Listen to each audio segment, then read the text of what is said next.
We're back now at 7:42 with a very touching and personal story that's been playing out on social media.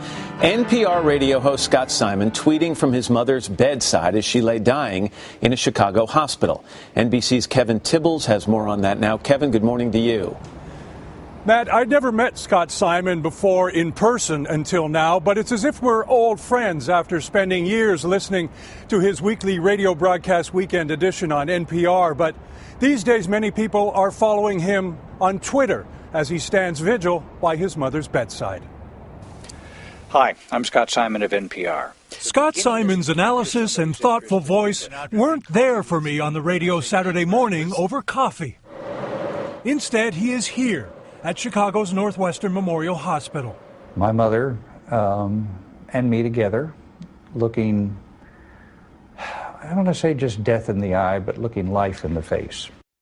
Scott's 84-year-old mother, Patricia, has been fighting for her life, suffering with cancer, a battle she lost overnight. But Simon hasn't fallen silent, quite the opposite. This is Today with Scott Simon. The long-ago host of Weekend Today has been a constant on social media, tweeting from her bedside. I love holding my mother's hand. Haven't held it like this since I was 9. Why did I stop? I thought it unmanly? What crap. Through these short messages, Simon now shares these deeply personal moments with his 1.2 million followers on Twitter. Why share such a personal moment with the rest of the world?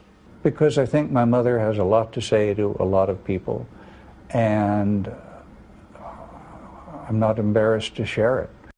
But it is his mother's life that Simon wants us all to celebrate.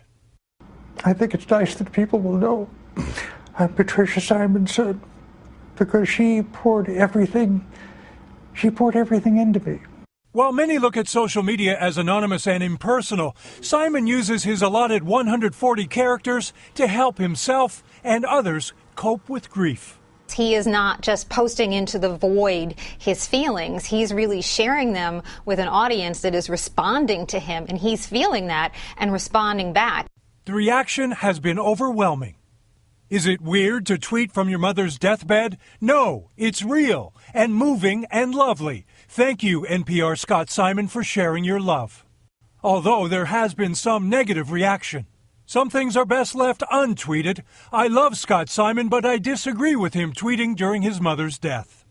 I tell you, death is a universal experience. And yet we don't talk about it. This is something we've got to figure out how to live with, how to both struggle with, struggle against, and finally accept.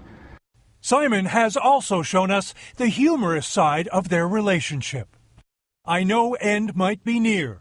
As this is only day of my adulthood, I've seen my mother and she hasn't asked, why that shirt? I'm so glad she can't. I've been buying a new one every day, and I am. Lifelong memories and a painful process, shared in such a public and poetic way.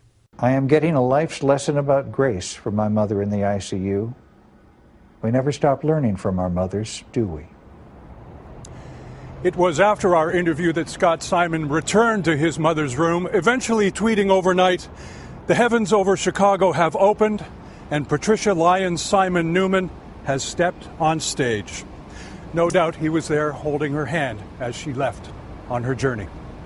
Guys, back to you.